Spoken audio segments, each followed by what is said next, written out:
Welcome, everyone. Another episode of Mind the Gap. And this time we have a guest who has been on our top 10 list for quite a while. And I'm very thrilled to have him on.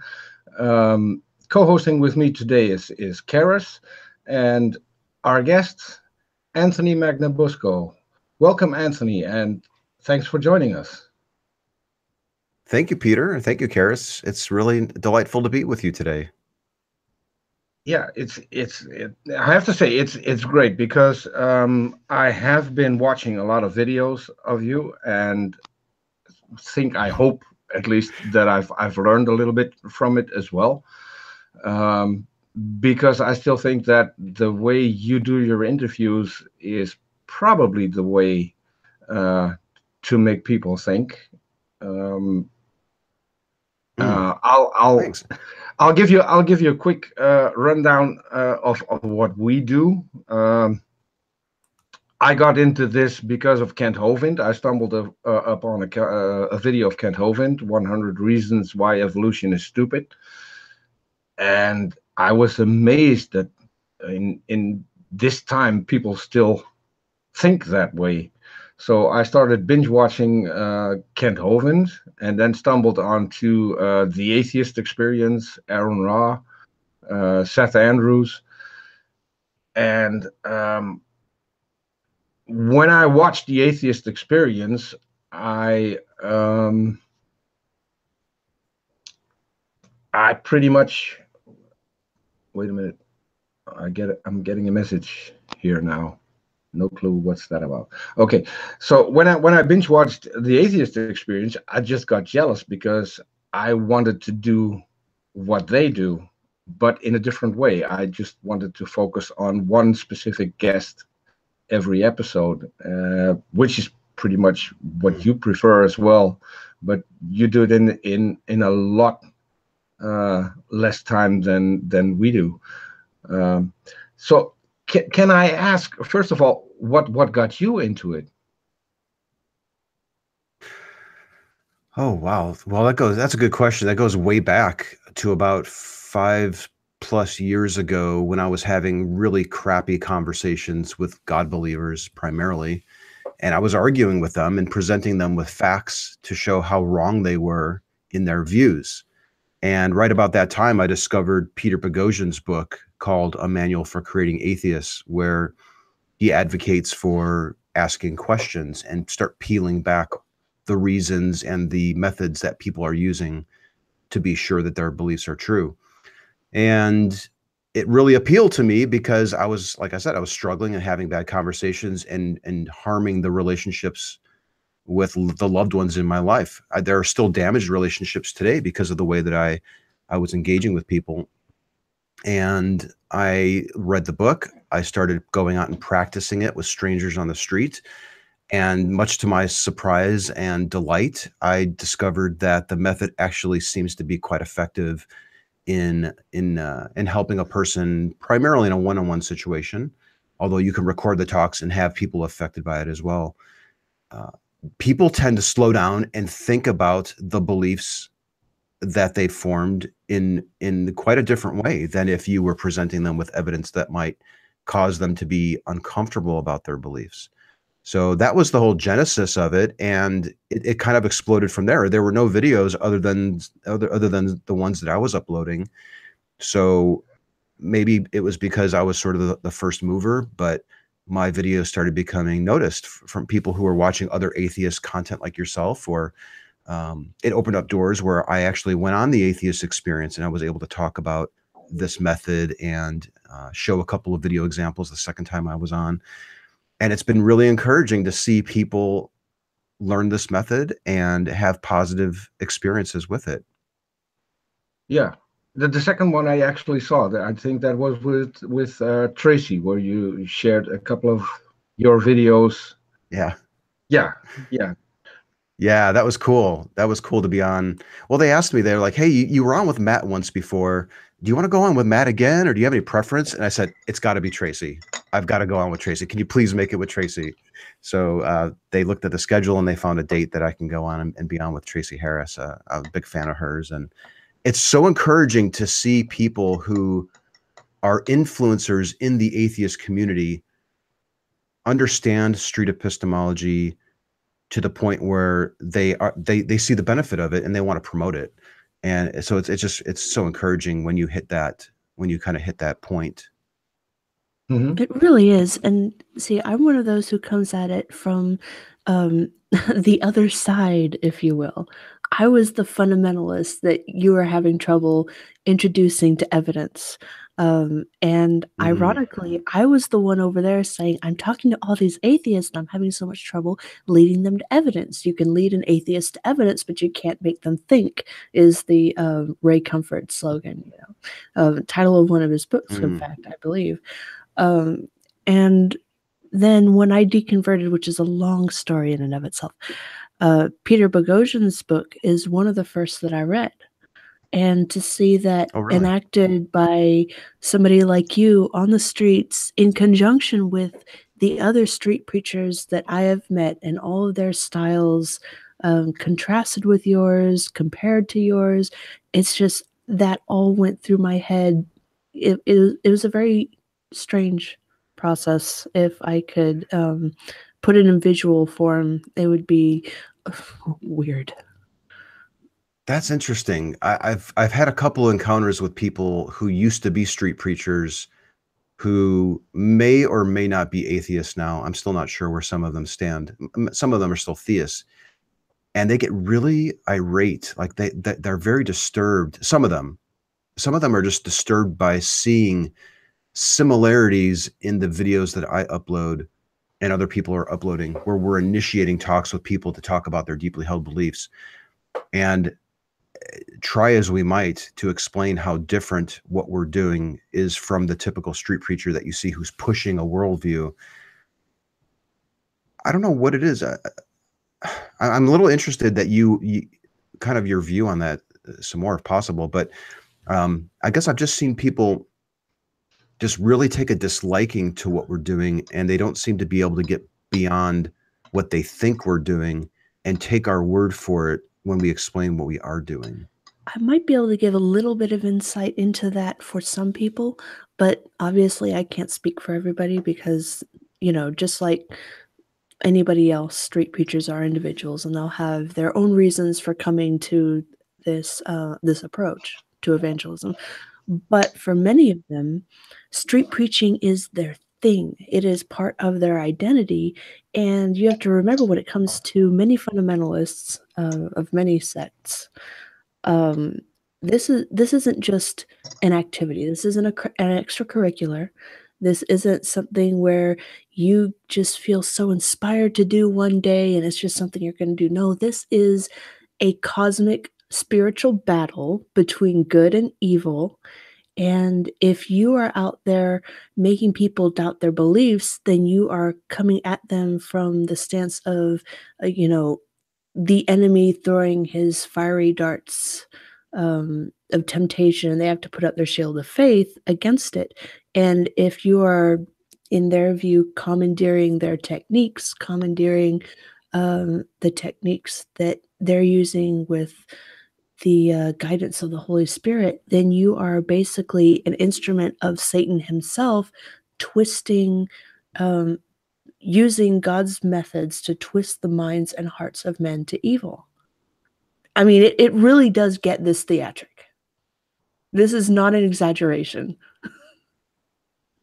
And I've oops, I was muted there. I understand what you're saying totally, and I've heard that directly from street preachers here in my own town, who are disturbed by what I'm doing. Even after I try to patiently explain that I'm not telling people what to think, I'm asking people how they came to that conclusion, and we investigate the reliability of their methods that they've used. However, they do seem to still kind of get stuck on this.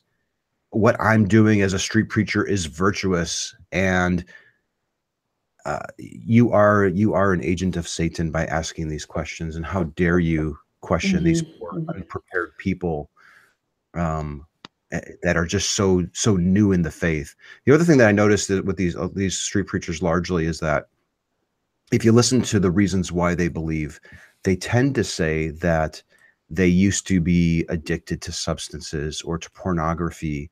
They can actually remember the date that they had their last drink, and it seems that many of them are exchanging one addiction for this other one, which is this virtuous, I'm now a good person because I'm warning people about this important message.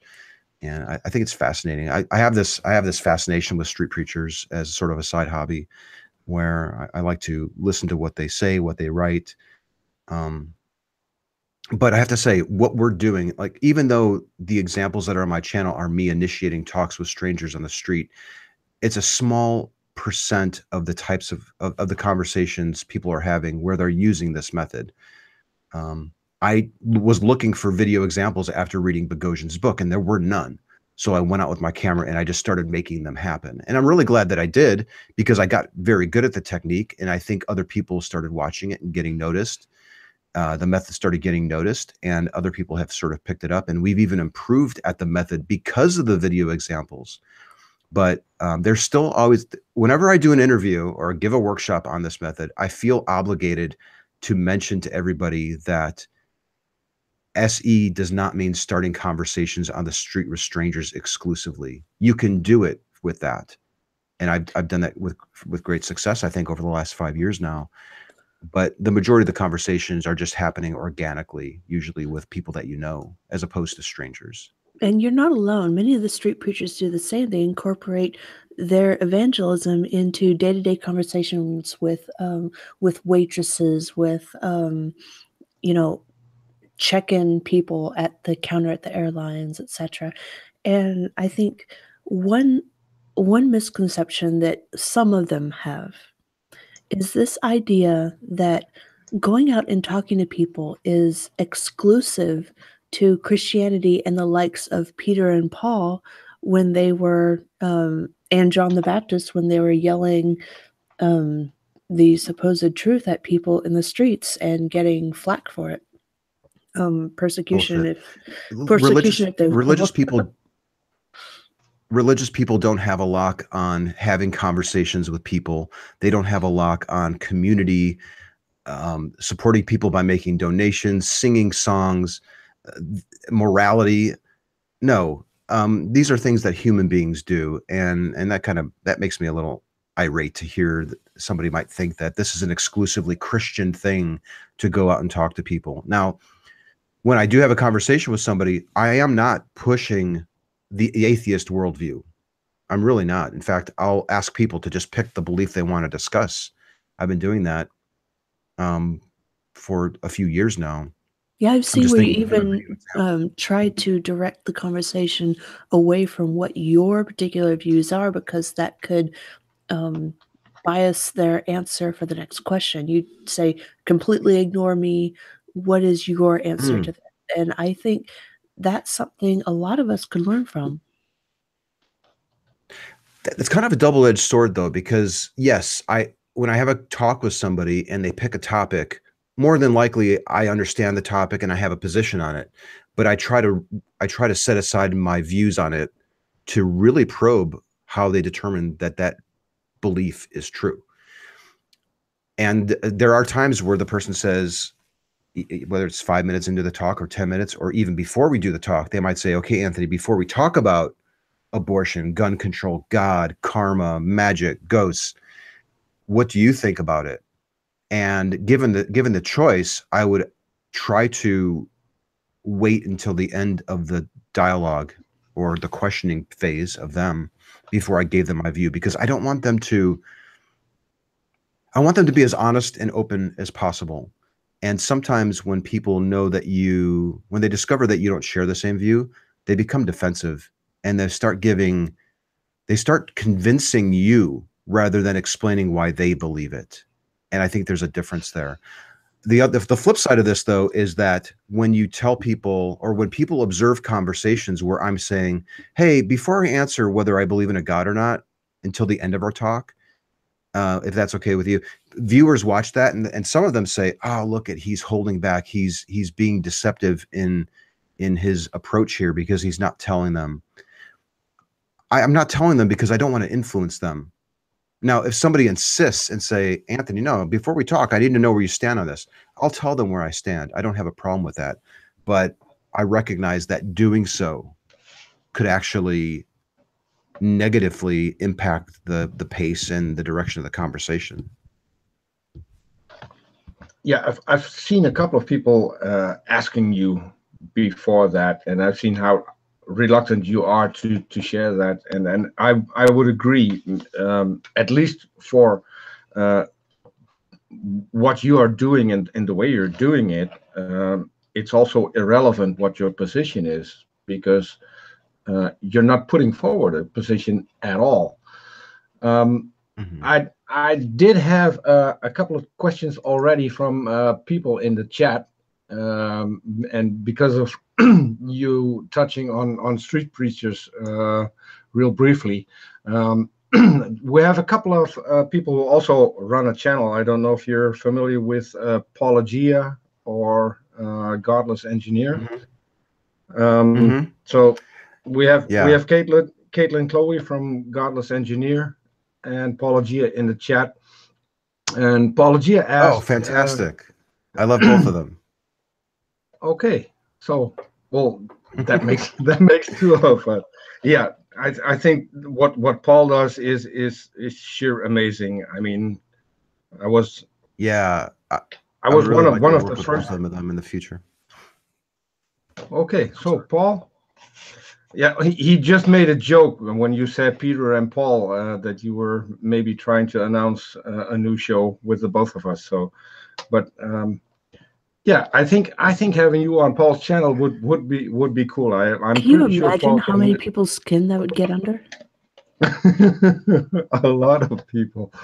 But let me get. I would really like to be on, do some work with Paul and Godless Engineer. I met Casey and is it John? I think from Godless Engineer. Yeah, John in Dallas about a month ago. Yeah, I met them both in Dallas about a month ago for the Faithless Forum, the first one, which was awesome. Yeah. And I think they're planning a second one. So go to faithlessforum.com and start following their stuff. Follow them on Facebook and Twitter. But sorry, let's go to their questions. I didn't mean to get away from that. Okay. Caitlin is blushing now, so I think. Yeah, I just told her I have a huge crush on her. So she's over there like, oh. Caitlin's awesome. Oh, I think so too. I have to agree. Apologia asked, he'd be curious to hear Anthony's take on the Christian SE backlash coming from pastors like Greg Koukl. There's a backlash. He's an author. Is there a backlash from Greg? Because I've been trying to get Greg Koukl to address SE for about 2 years now. If you look through my Twitter, I think I even sent him the link to my top 10 playlist so that he can look at some videos and comment. So Greg Koukl has written a book called Tactics, where he advocates people for basically using the Socratic questioning or the Socratic method, or what he refers to as the Columbo method, and engaging with people, usually non-believers, waiting for a non-believer to make a claim and then asking questions. And what I actually basically does is shifts the burden of guilt, or burden of proof, actually guilt. He does. Yes, that's his main tactic. You, instead of doing his version of SE, what he's mainly doing is giving you different ways of shifting the burden of proof onto the unbeliever, and saying that, well, we have a presuppositional belief of this, but they're just coming at this issue with a presuppositional belief of that, and then make them prove theirs if they're trying to make you prove yours. And that's really what the book boils down to. Yeah, I'm glad you summarized it that way. That was my experience too. I listened to the audiobook and he gave a few examples, and it was obvious. Like I was on the hiking trail listening to it. I'm like, he just switched it. He just switched it. So yeah, he waits until somebody makes a claim, but if they don't, then he tries to engage in them in conversation until they do. And that's fine. It's fine that he does that. But Greg Koukl's tactics is not about defending the Christian faith. It's about challenging how people don't believe that stuff. So honestly, I don't really have a problem with Kokel's approach. There are some similarities in how we go about using SE. What I find interesting is that the apologists, not Kokel specifically, but there are Paul was asking or talking about the backlash amongst Christian apologists. There are a lot of Christian apologists who look at SE videos and they see people expressing doubt. Christians primarily. I live in Texas. I meet a lot of Christians. What can I say? And I think they're alarmed at the poor justifications that believers often present when you ask them these questions. So I think they're worried about it, and they should be, honestly. If you are a Christian and you think that your God is real and you think other people who are Christians should have good reasons, I agree with you. I think they should. But what I'm finding and other people who are having these conversations, and it's not just Christians either. Okay, I get the same type of responses from Muslims and Hindus and whatever. They don't usually have good reasons for their belief. So the Colombo approach or the Street Epistemology approach, these are very good ways of helping people reflect on their beliefs. The one thing that I noticed about Kokel, though, just to take a full circle, is that he goes a step further where I think it crosses the line, and it's no longer Socratic questioning. It's no longer SE. It's no longer the Colombo tactic, is when you start explaining to a person what they should be believing. Okay, now that we've completely identified that you don't have a justification for your worldview, Mrs. Atheist, this book called The Bible now has all the answers, and here you go. I pat you on the head and send you off on your way. We don't do that with SE. We stop. We want the person who's holding the belief to go out and find better reasons for it. And sometimes we have a talk with a Christian or a Muslim or whatever, an atheist or whatever, on a political topic, or they believe in ghosts or whatever. And sometimes it's discovered that the foundation that they're basing their belief on is actually quite solid, and it might edify their position on the belief. So this isn't just solely about tearing down the beliefs of Christians in their view of Jesus. It's really not. To pick on Kokel just a little bit more, what he's doing with, finishing with his "here's what you need to believe" is he's really applying a double standard. He's requiring that we shoulder the lion's share of the burden of proof, and then he makes this enormous claim at the end and trots away.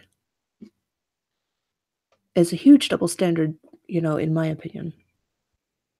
Yeah, I'm a little surprised that Kokel's approach has gained some traction in the apologetics community amongst Christians, because apologists are all about defending their belief, and tactics is a more offensive approach. And here's my thinking, that if Christians were taught Kokel's tactics or Street Epistemology, yes, it's an effective tool for questioning why people who maybe don't believe what you believe what they believe. But if you learn this tool, you tend to start using it on your own beliefs, which is why I'm a little surprised that Kokel would be advocating for such an approach. Because I think if you're a Christian and you start asking these questions on your own belief, you're probably going to discover that you're not basing those beliefs on any solid foundation. So that's really why I want everybody to learn this, whether you believe in a God or not. Yeah, I'm not entirely sure that the tendency would be to use this on your belief because of confirmation bias and, the whole mechanism of defending our own identity. I mean, if you use this on your own beliefs, you're kind of endangering your own identity within the group. You're risking being othered if you stop believing. And the knee-jerk reaction is for self-protection. And to start using this method on your own beliefs would be heretical, for one. If you start doing this, then it's scary. It is. It can be scary to use this tool on your own belief. especially if you Mhm. literally believe in a literal, physical, eternal hell. If you start using this Yeah. belief and you literally believe in that, and you start doubting, you are putting yourself in your thinking, whether it's true or not, but if you actually believe that, you're putting yourself in danger of eternal damnation and in danger Mhm. of betraying the man who loved you so much that he had himself tortured and nailed on the cross to die for you, etc., etc. So you Yeah. really put yourself in a bad situation if you use this method on yourself. It's much easier and safer to just say, well, my beliefs are God breathed and it's true because God, therefore there's no need for me to use it here. But these atheists, they believe in a false God themselves, so they need to use this. We don't. And Mhm. I don't know if that makes sense. No, it does. It is risky to start asking these questions, and I think it's one of the reasons why the apologists generally don't like what we're doing. They have a whole bunch of excuses, and every once in a while, we'll see a blog post of people complaining about what we're doing because they think either you're taking advantage of somebody who's not prepared, or you're trying to confuse people with questions. We've pretty much heard. Well, I was going to say we pretty much heard every excuse we could possibly hear, but I don't know that that's true. I mean, there's probably more that excuses that I just haven't heard yet. But there seems to be a general feeling of we have to discourage atheists from using this method with believers. And I think, I mean, I understand why, and you've outlined why. It could be scary to discover that you're believing in something that's not true, that you may not see your loved ones again when you die. These are very scary thoughts to consider. But if you value truth, if you want to believe true things, and you want others around you to believe true things, then this is the method. This street epistemology approach, I think, is one of the best tools that we have at our disposal for doing so. And did I just get a little laggy? Do I need to refresh? I had noticed. I've noticed a Okay. little bit of lag, but I've just assumed it's on my end. Okay. Let me know if you notice a lag and I can refresh. Okay, I have another question from the chat, and that's one that I'm curious about. Caitlin Chloe asked, "Have you met or talked to Street Preacher Joe from the Cleveland Street Preachers?" Because we had him on our channel a while ago. Did I talk to a street preacher from Cleveland? Yeah. Is that what you said? Yeah, his name is Joseph. In the atheist community, that they call him Street Preacher Joe. He's not one of the nicest people that you'll ever meet, I think. He's No, this name pretty doesn't much sound familiar. a fire and brimstone street preacher with some ridiculous beliefs, because he has one of his videos is an interview with, and now I forgot the name, the guy who found Noah's Ark and the Ark of the Covenant. I forgot his name. He's passed away by now, but Okay. this guy claimed that they had Jesus's blood, which he found when he found the Ark of the Covenant, and he had that tested, and that had 23 chromosomes, proving that it was Jesus and it was still alive. And I'm Okay. so silly, I can't remember the name. This was a guy who Quite a few street preachers. I'm sorry. yeah I can't say that I know him, but I'm on I get a couple newsletters from street preachers, and I try to stomach as much as I can from what they say on Facebook. I'm more fascinated with the psychology of the street preacher rather than really what they have to say. Although that being said, I guess you could say I'm still open to believing what they believe, but it would have to be pretty valid, pretty good reason why. The group that I was with came from the Ray Comfort and Kirk Cameron School of Evangelism, and a lot of the justification, or the part of it that they use to get you out on the street, kind of graduating, if you will, from one-on-one evangelism to from handing out brochures to one-on-one evangelism to ultimately, hopefully, in their mind, street preaching seemed to be the end goal, is that one must have more fear of God than fear of man. If you're afraid to go out and do this because you're embarrassed, or you're afraid of heckling, or you're afraid of the scorn that you get when you're standing out there on a stool, or whatever point of elevation that you're using, if you're using one.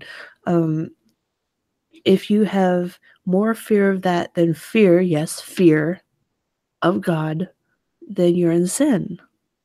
And this is just one tactic that they would use.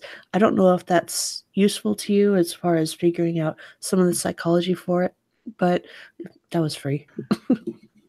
Well, I understand. Yeah, that could definitely be a good way to motivate people if you tell them that, if you're afraid of public speaking and getting laughed at by sharing the word, then you really don't have an appreciation for the awe of God or something like that. I understand how that could be convincing. I've met a few people. I have a video of one guy. His name is Caleb, and he was right out of the Straight Comfort playbook, right down to the "Have you ever stolen?" and all this stuff. Have you ever told a lie? So it was a little tougher it was a little tougher to get him to set aside his script and just give me honest answers. It's one of my most watched videos, which is a little unfortunate because I was still kind of learning SE, and it wasn't like pure. I was still sort of presenting him with some counter apologetics, I guess you could say. It's been a while since I've watched the video, but no, if I really thought that this was true, and that these poor folks were going to burn if they didn't believe, I would be out there trying to convince people that this was true. So I think that, when you think about it, I think that they're coming from a place of love. They're doing this because they're worried. Well, that's fear too. At the heart of it, these are fear-based beliefs. And yet I think that they're being motivated by love. They want to help people, which honestly is one of my motivations. Like I want to challenge people's beliefs because I want to help them believe things that are true. And I want to believe things that are true. So I think even though we're coming at it differently, at the heart of it, I think our motivation is wanting to help people. And I think it's a little bit ironic because one of the things that finally set me free from belief in Christianity specifically, but belief in God in general, is truth. Ironically, I have found the truth, and the truth has set me free. And if they care about the truth, they really ought to be more concerned with what is true, rather than whether or not I believe in what they believe.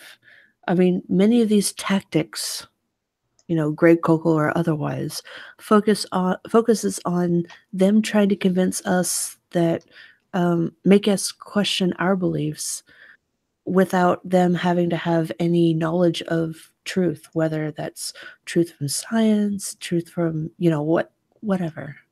They don't need information. In fact, that's what's one of the factors that allows a person just learning evangelism to have the confidence to set out. They're given these tools to challenge us, and they're straight up told, you don't have to have knowledge. You don't have to. Just bring these tactics with you. And that leaves them bereft of the truth. The truth. I mean, there's more than one truth. I know that.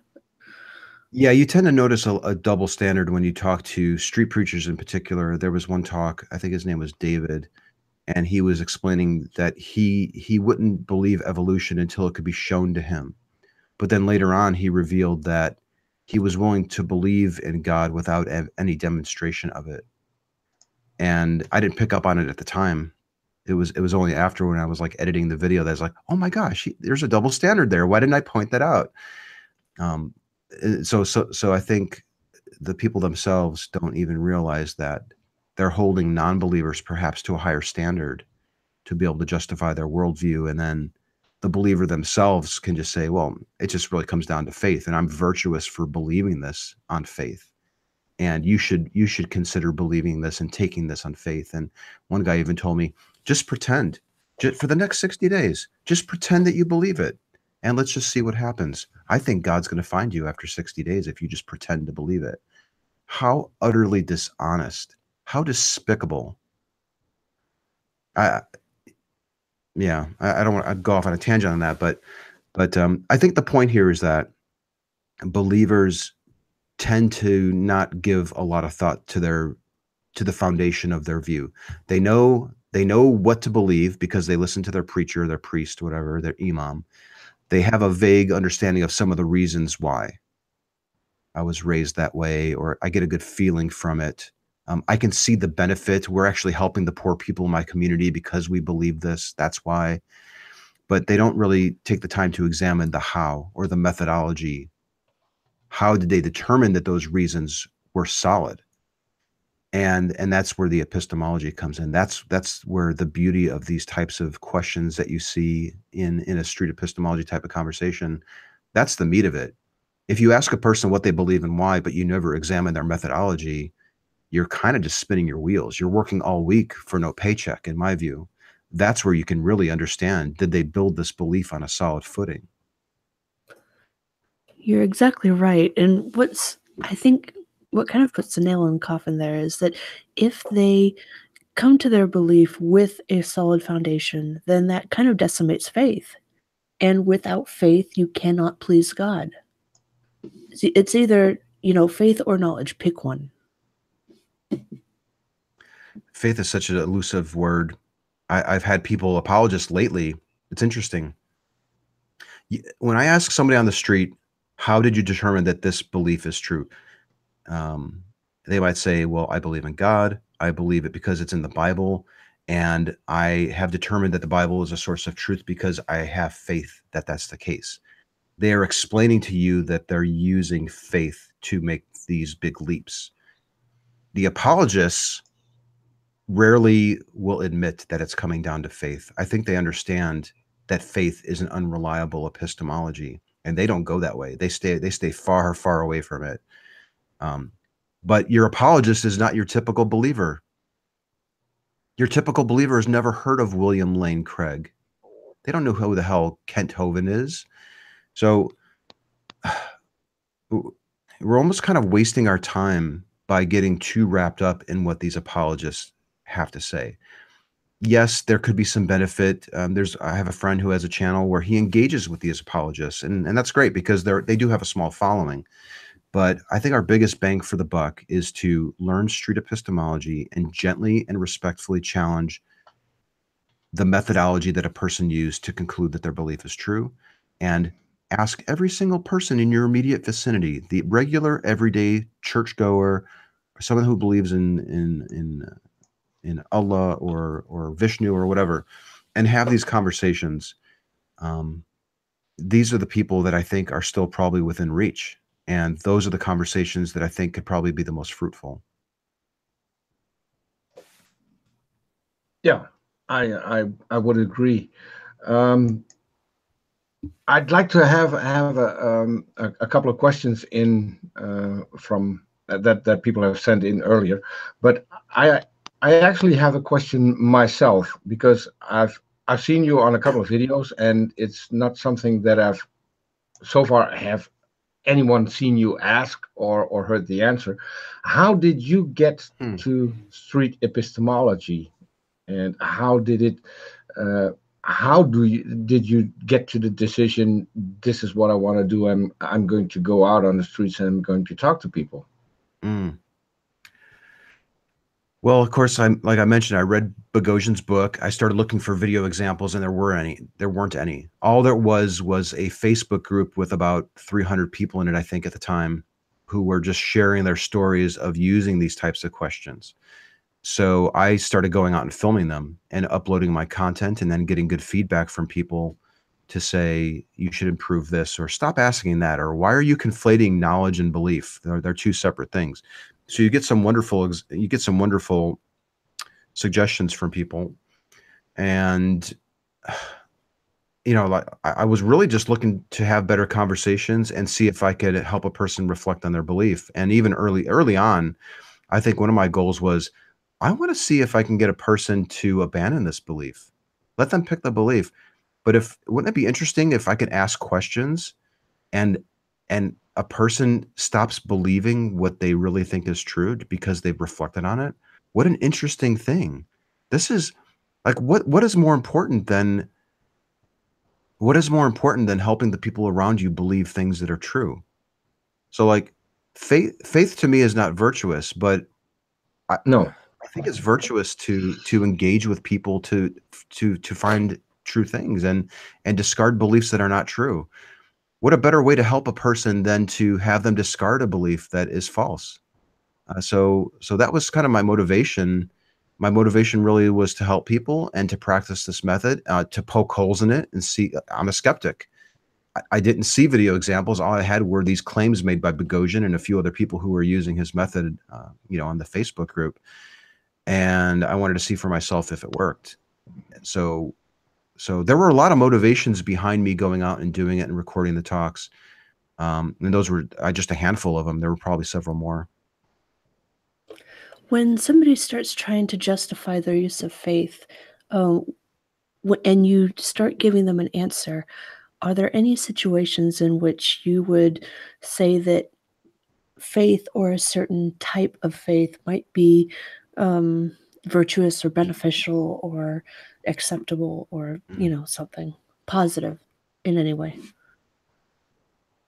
That's a good question. So it kind of all depends on how they define the word. I am completely open. And in fact, I recommend people who want to use street epistemology to let people define the meaning of their words. So if they drop the doozy, if they drop the F-bomb, which is faith, I guess it all comes down to faith. Why do you believe in a God? Well, it's faith. I'll just say that. Have them define what they mean by that word. They may define it as hope, as a reasonable expectation. I've heard people say, oh no, faith is the gift that you give after you've concluded that Jesus is real. Then you get this wonderful gift of faith. It's fantastic. Some people have even said that faith is belief without evidence. Some people have said that faith is evidence. They're the same. Regardless of how they respond, I start asking questions to start figuring out how are they using that word. Is faith being used as a method? Maybe it's not. I've had people say initially that they were using faith to conclude that God was real. We've had a few questions go back and forth. They discovered that faith was unreliable as an epistemology. And then they completely backtracked and says, oh, no, my God belief isn't based on faith.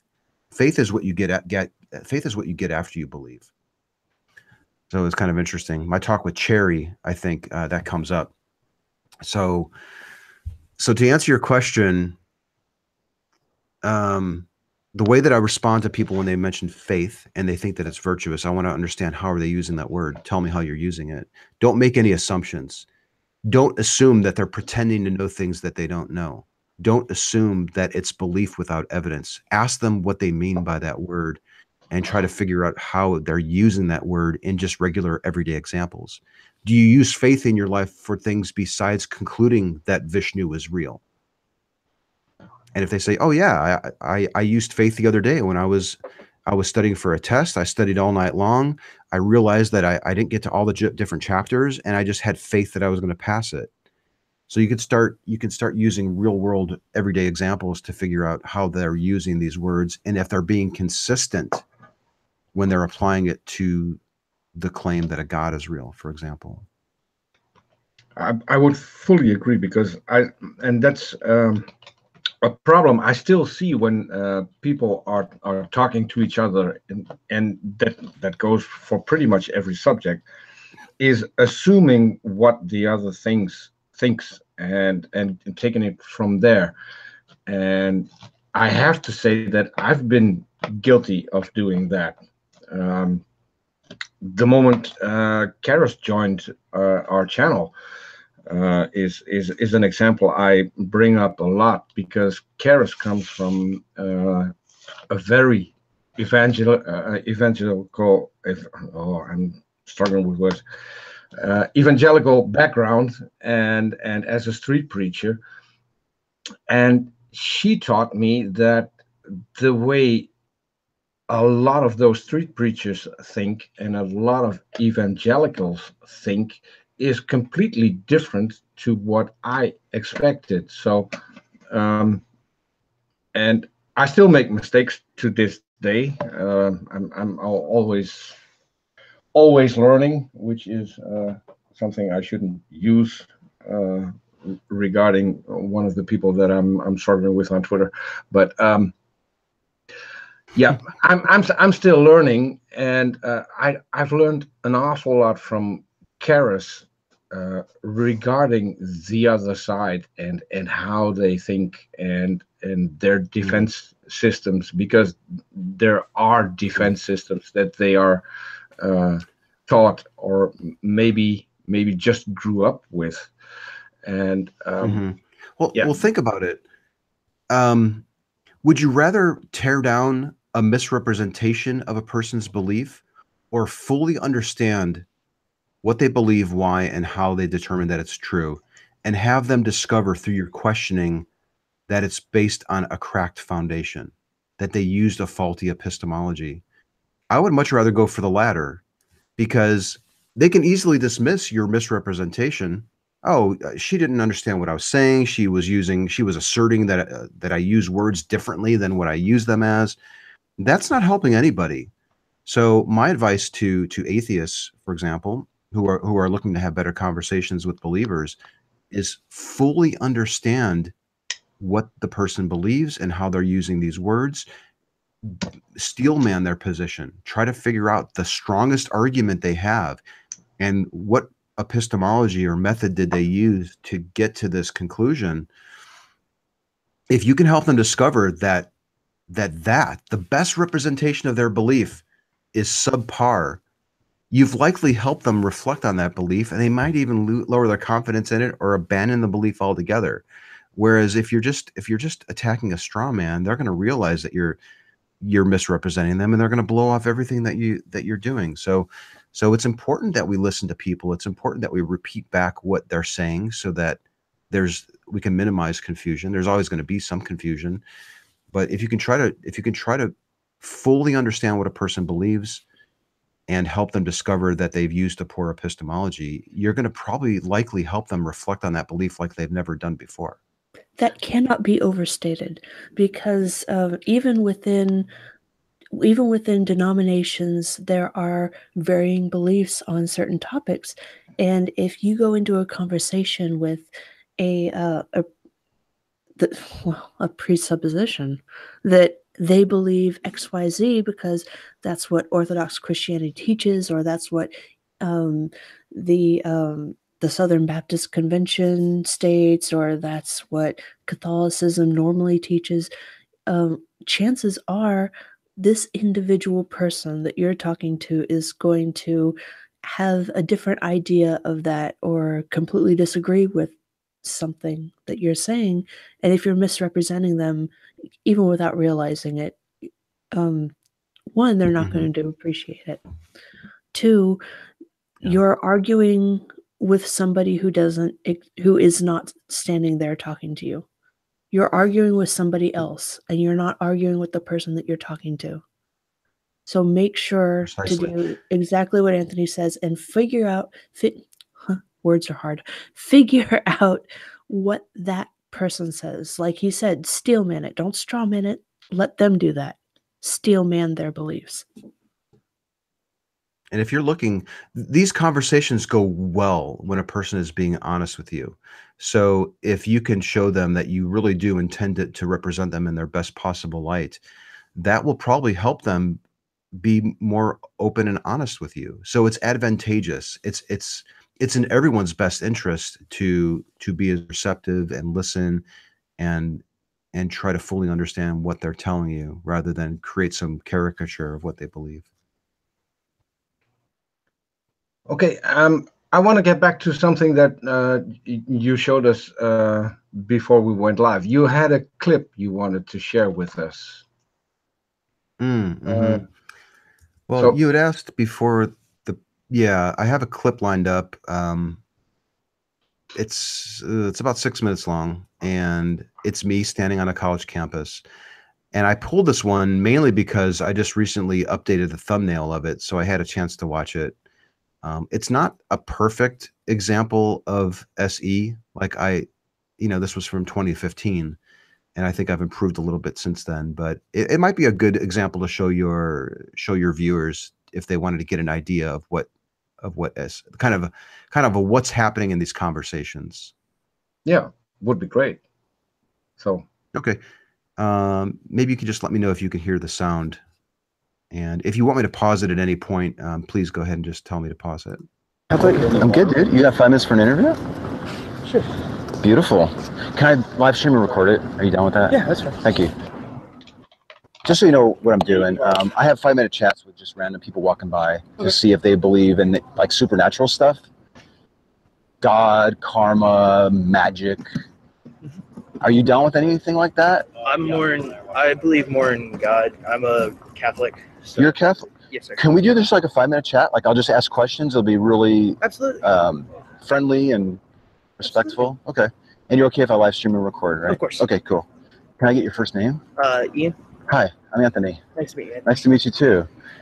I'll just start my timer here. Are you done now for the year, for the semester? No, I have one more final tomorrow. So do I. Yeah. Yeah. Is it you have to study for it pretty hard? Yeah, it's a chemistry final I have tomorrow. So. Oh, okay. Yeah. Good luck on it. Thank you. Are you like a science major or something? Or? I'm a multidisciplinary science major with a minor in athletic coaching. Very nice. Okay, cool. I'm taking like a humanities class, and we have a final tomorrow. But I love coming here and just chat. I don't know if you see me out here, but I just chat with random people for 5 minutes just to see what kind of supernatural belief do they hold, and what's the reason for it. Okay. So you said you're Catholic and you believe in God? Yes, sir. I was born and raised into a Catholic family. My family, my father is Polish.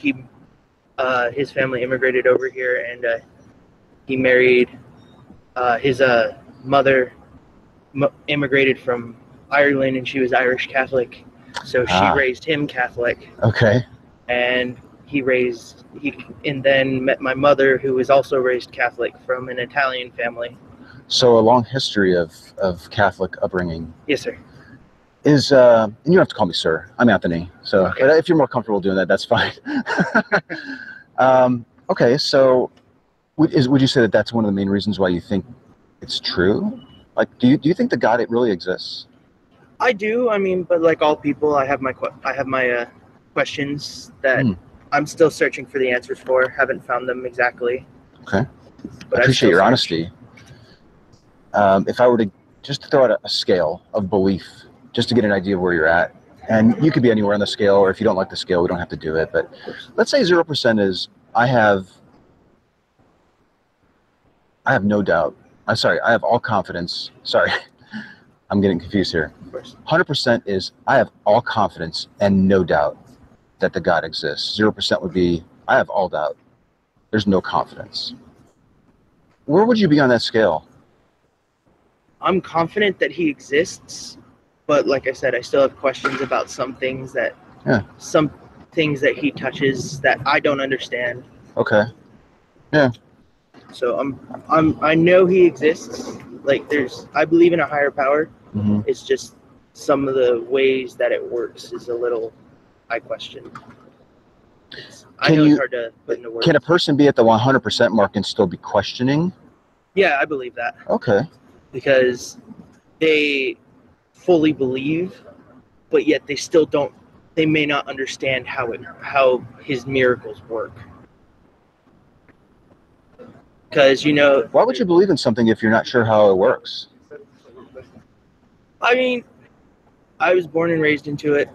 I believe because, I'll be honest with you, I've never had anybody question why I believe. And with that being said, we can ratchet this back and go whatever pace you want to move at. Like, I don't want to make you feel uncomfortable or uneasy, but I want to totally understand what you're saying. Absolutely. So if whatever I say is confusing or you want clarification, then just ask me. Okay. All right. I believe because there are things in this world that we cannot explain. There's miracles that happen all around the world, and science tries to explain it, yet we have yet to figure out how. So there's got to be that extra force acting upon it. And I believe... Okay, and that extra force would be God? Yes, sir. It's got to be God. So you mentioned miracles a couple times, and then you mentioned how you were raised. Yes, sir. If any of those two things were different, so like, let's say you were raised in a completely different family, and you had a long history of being of family members that were Muslim. Or every instance that you have heard of a miracle happening could be explained through some scientific process that would say, hey, this is what really happened. If either of those two things were different or could be explained to your satisfaction, where would you be on the confidence of your belief on that same scale?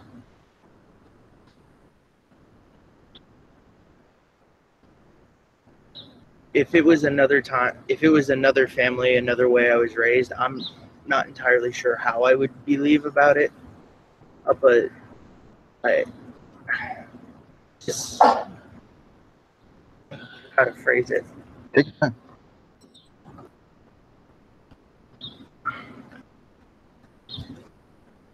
Because if I was born into another family, I was raised on different beliefs, then I wouldn't have this. Then I guess I'd believe what I've been taught all the way through. And then as I kept researching and finding answers, I guess it would hurt my belief in what I was taught. Are you saying that if you were a third-generation Muslim, what would happen if you were a third-generation Muslim standing here today? I'd probably still believe, but again, I'd start having a few doubts as to why I believe or what's truly. You'd still believe in which God? Are we talking Allah or the Catholic God? The Allah, because if I'm a third-generation Muslim, it'd be the Allah God. Okay. So I'd still believe, but I'd have questions. Would you be in the same position you are in today, but with a completely different God if you were raised with a family with a history of being Muslims? Very similar position. I'd still believe, but there'd still be questions that I'd be looking to get answered. Okay. That's fascinating. Is pointing to your being raised in a belief the best way to conclude that the belief is actually true? I wouldn't say it's the best way to conclude that the belief is true. I know I was born because I was taught the ways, and then I chose to believe. My family told me I can do whatever I want, and I chose to believe. It sort of makes me desperate to ask this question. If you were third-generation Muslim, would you be taught Islam, but finding yourself deciding to believe, choosing to believe, I think was what you said, choosing to believe that Allah is the one true God? I'd probably still believe. I'd probably again choose to believe because it is being raised, and then because I was raised, I chose to believe. So I feel that if I was raised into the Muslim faith, I could again choose to believe that Allah does exist. What does it say about the belief really being true if it's so incredibly dependent on how you've been raised and what you've been taught? I'm sorry. We have breakfast we have to get to for one of our organizations. Oh, so no I do problem. sincerely apologize. Can I give you a card? Absolutely. I'm going to be out here again tomorrow. Okay. And probably Friday. All right. I'd love to chat with you again. Okay. Thank you very much. Could you give our talk a little thought? Yes, I did. And I will continue to think about it throughout the rest of my day so that way I have better answers for you when I go. I would love that. All right. That's Kirby. Kirby, hey, thanks a lot. Thank you. All right, bye, Ian. Take care. Okay. Okay. Okay. So We'll hear that. Okay. yeah. I have a couple of questions regarding to that. And first of all, of course, did you get back talking to him and what happened then? But there was one that was left out, which I would have jumped on when he said, "I chose to believe." Yeah. That's one that I could be would a have. sticking point. Yeah, because Yeah, we yeah, go ahead. if you choose to believe, what does that say about whether or not it's real or not? So that would have been one that I would have jumped on immediately, I think. Yeah, and I've had good conversations with people where we talk about, are they choosing their beliefs, or are the beliefs being formed and then they're searching for reasons to explain why they have the belief and they're not really choosing it. That could have been a really interesting direction to go. However, when we're engaged in street epistemology, it's all about the reliability of the method that they use to get to that belief. And in his case, if I remember, I was taught this as a kid. I was raised in this culture. So that was his epistemology. Even though that might be an unreliable epistemology, it doesn't mean that his God isn't real. So just to be clear on that, we're not making the, what is it, the genetic fallacy. We're not going so far as to say, you've based this on a reliable foundation and therefore this belief is not true. No, we're not saying that per se. It's possible that your belief is not true, but if your methodology is flawed, if it's not consistently bringing people to the same conclusion, is it really reliable? And that's the whole purpose of these talks, is to help a person slow down, think, plant a seed. You probably noticed that it was respectful, even though we were complete strangers, and it was kind of an unusual thing to be asking people about. I was listening to him. And I was repeating back what I think he was saying, and I wanted to hear what he was saying. So there was a lot of active listening going on. And I think at one point it became evident that he was possibly getting overwhelmed with my questions. I didn't ramp up my questions to make him even more perplexed. It doesn't do me or him or his friend watching or any of the viewers watching any good if we see this guy, Ian, get so baffled and embarrassed that he just shuts down. Shutting a person down is not the goal of these talks. It's opening them up, for quite frankly. So it wouldn't have been beneficial if he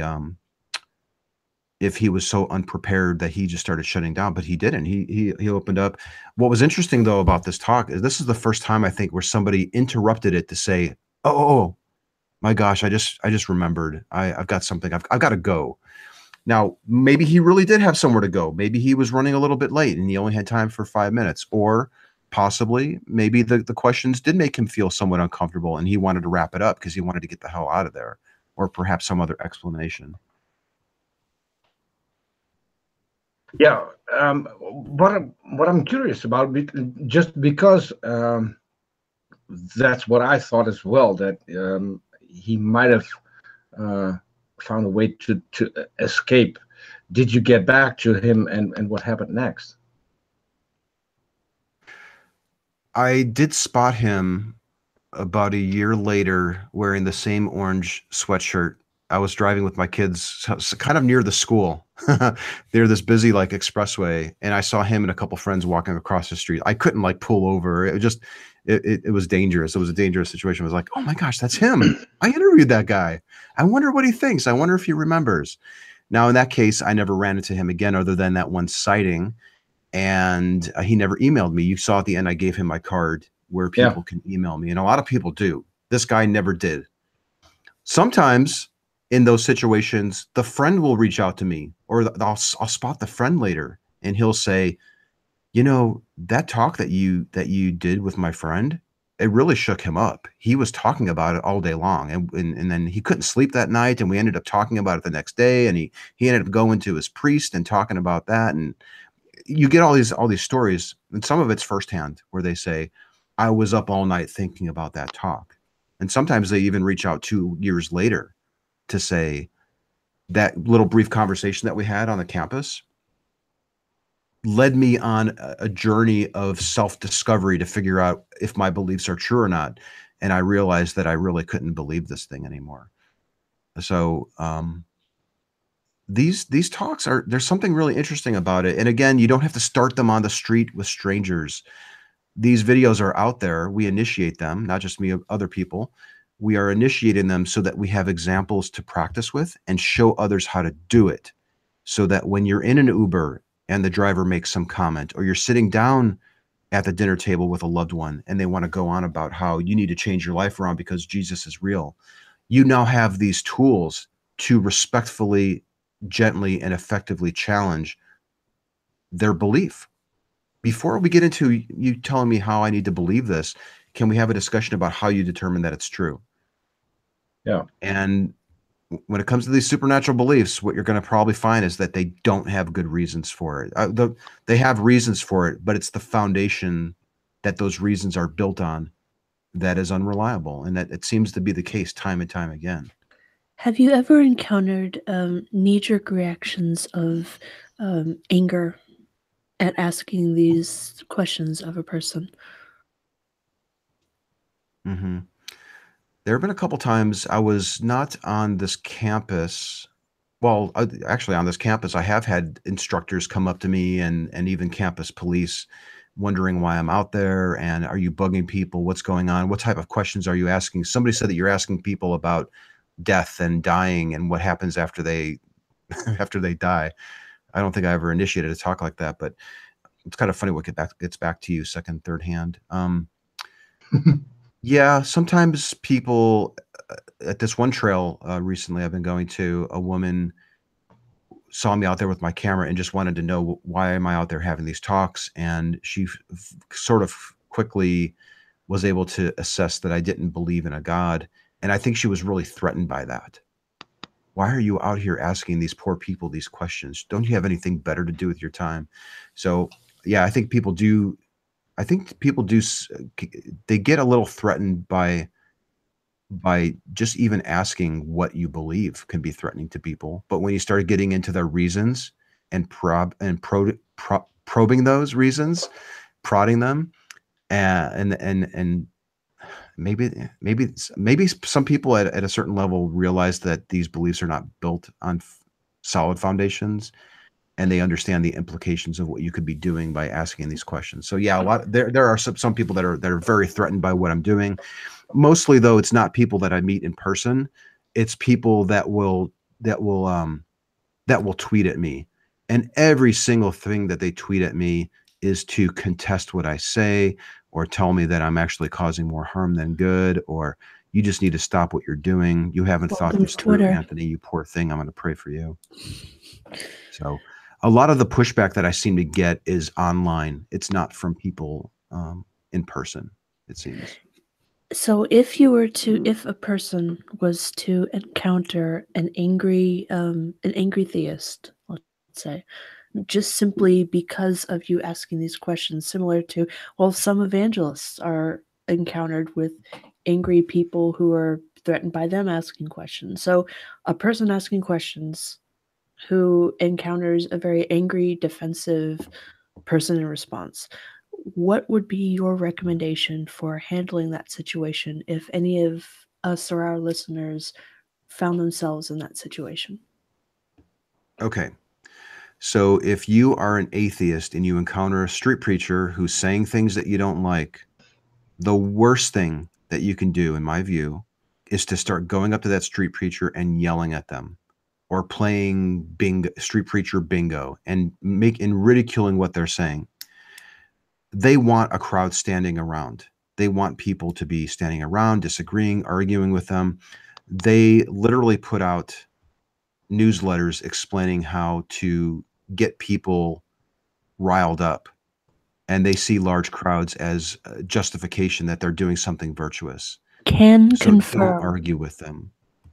I can Can you confirm confirm this, that? guys. Yes. In fact, Mhm. there are ways that are taught in certain places like School of Biblical Evangelism by Cameron and Comfort that teach you how to draw these crowds, because that is what you want. You want a scene because a crowd gathers a bigger crowd.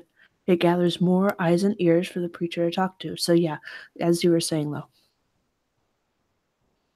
That's what they do. They will generate a crowd by saying something controversial. They'll tend to pick one person out and start arguing with them. And then once they have a good crowd, then they switch to the good news. And then they see, oh, look, they'll post their pictures online. Look at there were 300 people listening to the good news of Jesus Christ. No, they were there to witness the car accident that was happening. They were there to witness the carnage, the disgusting things that you were saying. So that's my advice for street preachers. You can still talk to them, but don't do it when they're preaching. The best thing to do with a street preacher, in my opinion, is to ignore them or invite them to sit down with you later to talk. The flip side of that is, what if you're angry? What if you're the angry atheist? What if you're the angry person? My advice is to wait until you're not. Of course, we have good reasons to be angry because we were taught things that are not true by the loved ones in our life. We're justified in being angry. However, if you are looking to help your loved one or your friend or your coworker or even a stranger reflect on their belief, coming at them with anger is going to scare them. It's going to give them a reason to avoid talking with you. And it's not going to open them up to being honest with you about why they believe what they believe. So if you are in that angry phase, and I was there, and I can still sometimes slip into it. I might read an article that just pisses me off, and I might be tempted to go out and just have an angry conversation with somebody. My advice would be just try to redirect it. Try to redirect it in a different area where you can either avoid the conversation altogether or do something else, go for a hike, go jog or something, but don't have a talk when you're angry, because it's not helping the atheist community. It's not helping that theist that you're arguing with. So that kind of brings up to mind one common saying I hear quite often. I hear it on Twitter, so I need to probably take this with a bucket of salt.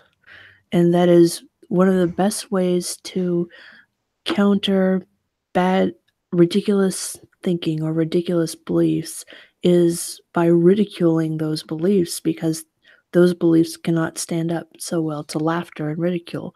What are your thoughts on that? All right.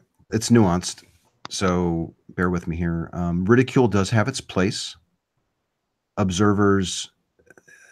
So if I ridiculed Ian there in that video, it probably wouldn't affect him very much. And in fact, his friend might think I'm a total idiot, for having ridiculed his friend.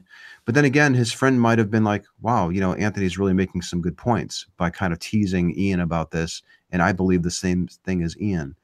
So his friend there off to the side might have been a little bit more open to what I was saying because I was ridiculing Ian.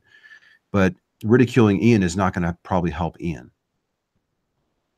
There is also some benefit of people observing situations where I'm ridiculing. So let's say I did ridicule Ian, and both him and his friend thought I was a jerk, and they went home and they were believing what they believed even more. I upload the video. There might be Christians who watch that and be just embarrassed for Ian and think, oh my gosh, those are the same reasons why I believe it. And they might end up reflecting on the belief. So ridicule doesn't tend to help things, particularly when you're having a one-on-one talk with somebody. That's going to be one of the quickest ways to shut a person down, to cause them to become defensive, and to completely sabotage any attempt to help them, I think. But it has its place. It could help observers. So you kind of have to ask yourself what your goals are. You know, if I was debating Ian on a stage, there might be some ridicule in there, probably, maybe some gentle ridicule. It's just not my nature to be really an asshole to people. I can if I want to. But if my goal was to affect 500 people watching my debate with Ian, there might be a little bit of ridicule there, because it would probably be effective in helping people in the audience think about that belief that Ian holds and they share. But that certainly wouldn't be helpful for Ian. So No, bottom line is, oh, go ahead. if I could just close this one point out. Right. When we have talks with believers, they're usually with people that we know and they're relationships that we value. And going the ridicule route, or even presenting people with evidence and counter apologetics that shows that they're mistaken, it's going to probably result in a backfire effect where they won't change their attitude about their belief at all. And that's why I like Street Epistemology, because these are the conversations that we find ourselves in. We are in conversations with people that we know, in relationships that we value. And this seems to be an effective way of having those talks finally with people.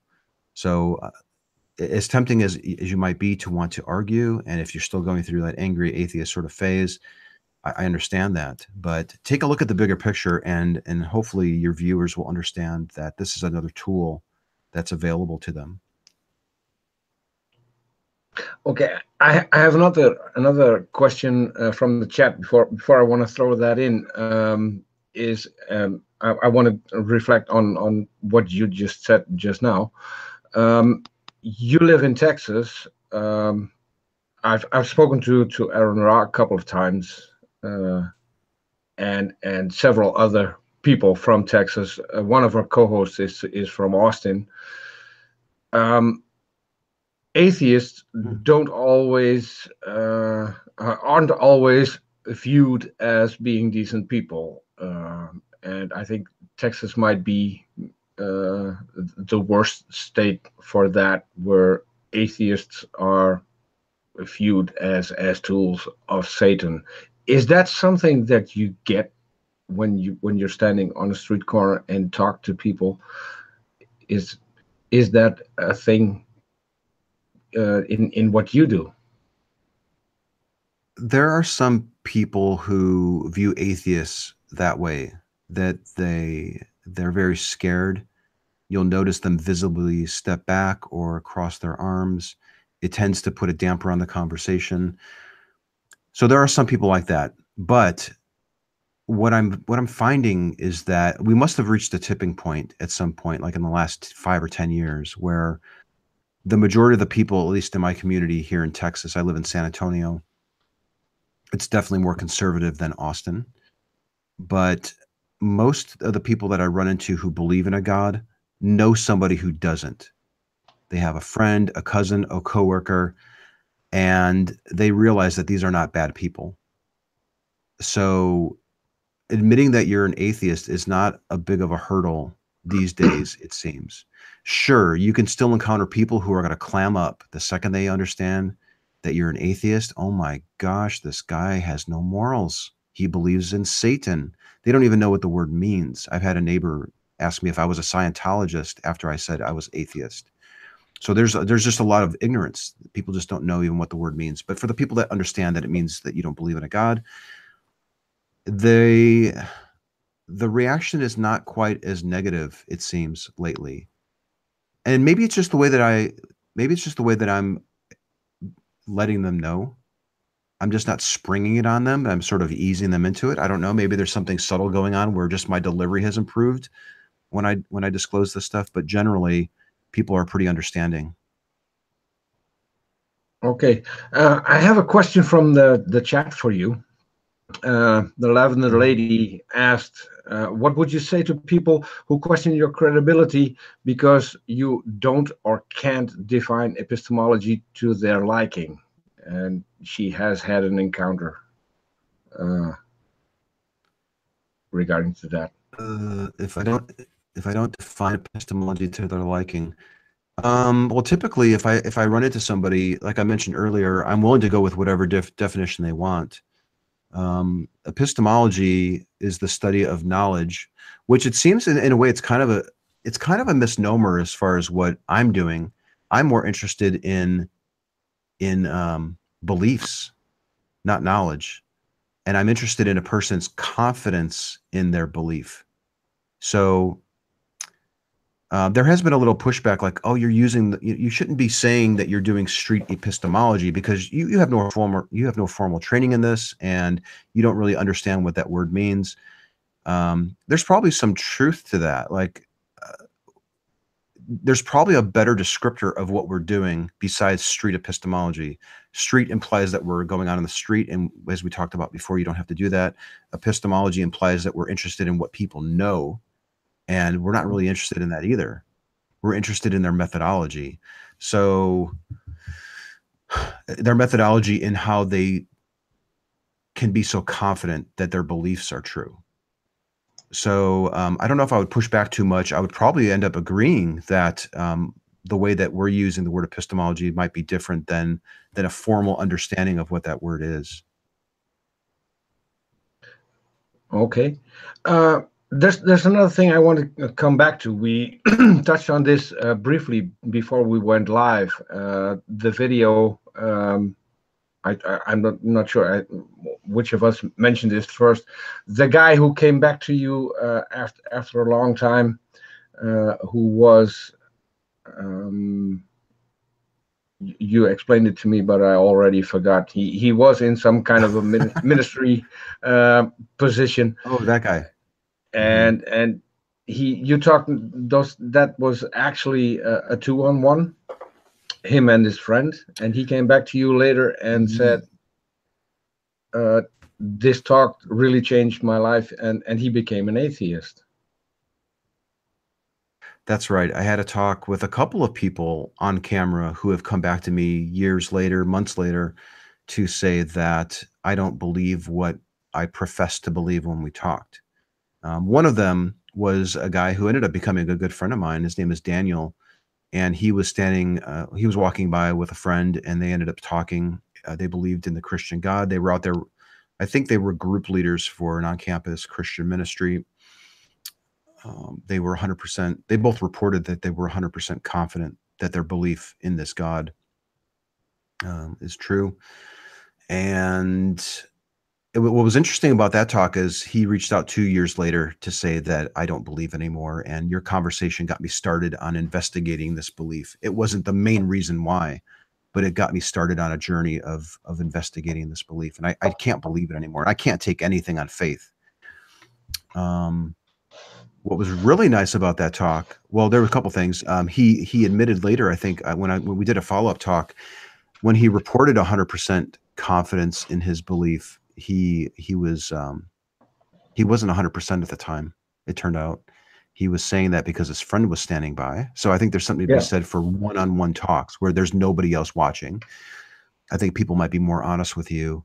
And then the other thing is he not only did he lower his confidence in the belief and eventually abandon it outright and become an atheist, he liked the approach so much that he wanted to learn it. And he's in the process of learning SE. And last I checked, I think he was invited to give a workshop on street epistemology at an upcoming Secular Student Alliance conference coming up, I think, at the end of June. So that, I mean, talk about a success story. I don't know how it can get much better than that. That's just fantastic. And what a better, I can't think of a better person to learn this method from than somebody who experienced it, ended up learning it, and used it for a deeply held belief, and then has learned it to the point where they can start teaching it. So that was a huge success story, in my view. Yeah, what I liked was the follow-up video, because you did a fairly extensive follow-up video with him. So, but whose idea was that? Was that your idea, or did he come up with it? Because the follow-up, that was all my idea. I mean, we're looking for some sort of validation that what we're doing is effective. So when he had, for some reason, he lost the card that I gave him from the first interview, but he stumbled across, and I don't know if he was looking at atheist-related content or something, and he stumbled across a video of me being interviewed. And he was like, wait a second, I know that guy. That's the guy that was asking me those questions. And then that prompted him to email me or message me through YouTube, where he said, hey, and I think I included the message that he sent to me in the second video. And yeah, so then I got the message. I was like, I showed it to my wife. I was like, look at this. This is crazy. And I thought, I need to sit down with this guy. We need to figure out what's going on. And I'm so glad that I did, because the follow-up interview revealed all sorts of things, not just his journey, but the power of the questions that were being asked, as well as how he responded, for example, when reading the video comments of his first exchange. It was pretty upsetting to him to hear atheists commenting about how flawed their views were, and even ridiculing them in the comments of this video where there wasn't any ridicule going on. So maybe we can put a link to that somewhere in the that would be a kind of a neat thing to link to if possible, because you can see a talk with two people. One of them reached out, and then the follow-up conversation it's really quite incredible. Yeah, if you can send me those links, I would love to put those in the description, both the initial talk and the follow-up. That would be great. And yeah, that would have been one of my questions. Do you learn a lot from the response when people get back to you? Is that where you take away some of the information that you'll use on later? Oh, absolutely. Yeah, I learned a lot of things. I had one woman get back in touch with me. I had met her about 2 years, it was about 3 years ago now, but about a year ago, she reached out to say, I've really been thinking about the talk, and I've really changed my views on things, but I don't want to meet on camera. I ended up talking with her, and her big change of things was that she became a relativist, essentially, that everyone could really have their own truth. This didn't come up during the first talk, but this was something that surfaced 2 years later. So I was a little alarmed, like, oh my gosh, her journey has led her to conclude that everybody can have their own truth. And I was sort of kicking myself, thinking how much time could have been saved if I had simply asked her a little bit about truth.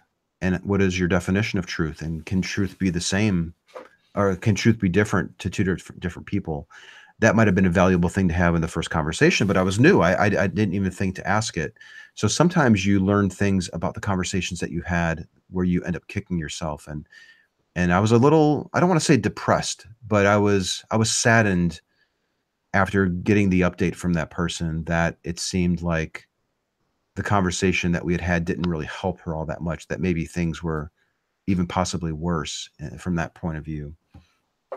But no, listening, even just watching the videos that I've had helped me. But yeah, getting feedback from people who I've talked to, that's happened a bit, not as much as I would like to, but that's the feedback that I get, that I'm helping people or hurting them. And if anyone's watching this and you're somebody that I've talked to before, let me just talk to you directly. Please reach out to me. I want to hear about your experience, and I'm not going to try to convince you one way or the other. I'd really like to get your feedback as far as whether these conversations helped you or not. Yeah, that's great.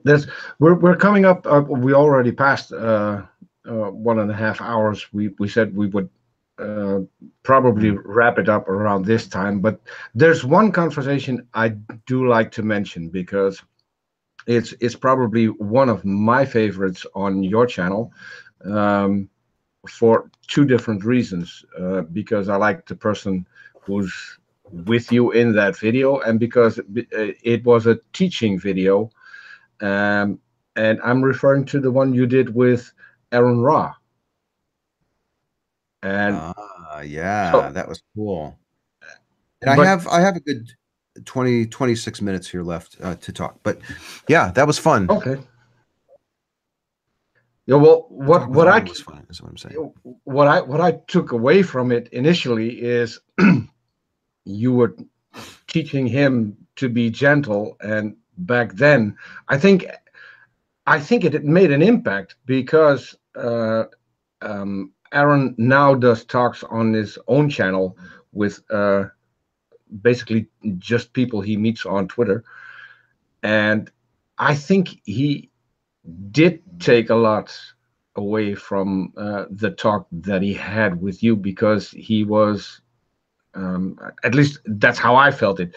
He was a bit more aggressive than he is now. And watching the video that you did and then later correcting him, don't put in your own information. What you want to do is take away what they believe. And I absolutely love that, because yeah, it reminded me just a little bit about of I'm from Holland, so, and what we say here is the elephant in the porcelain shop. Here it's bull in a china shop. Okay, that's what we say too. Yeah. So, but that was, I think, one of the best that and I will link to that one in the description as well, because of the fact that it's not only you and Aron Ra going out, but there's a long conversation before you actually go out, where you teach Aron Ra the basic things. So what I'm curious about is, did Aron Ra get back to you on that, and what was his opinion about street epistemology? Well, after that day of going out and having several talks with Aron, and he uploaded his video of it, we ended up getting in my car and driving and sort of doing a debrief. So we did talk about it a little bit on camera, and that one's on my channel. I don't know if you saw that or not. I think I was live streaming it, so it's my phone, so it's not the best quality video. But so we did a little bit of a debrief, and I think, if I remember right, I don't want to put words in Aron's mouth, but I think he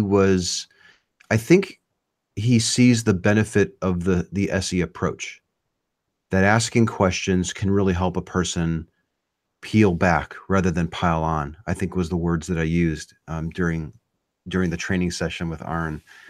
And it's funny too, because I've watched some of his exchanges online afterwards, and I myself have wondered, is he changing a little bit? It seems like his style has softened a little bit. Yeah. And I don't know if that's because of what we did that one day, or if something happened afterwards, or a combination of things. Who knows? But to answer your question, I think he sees the value of SE.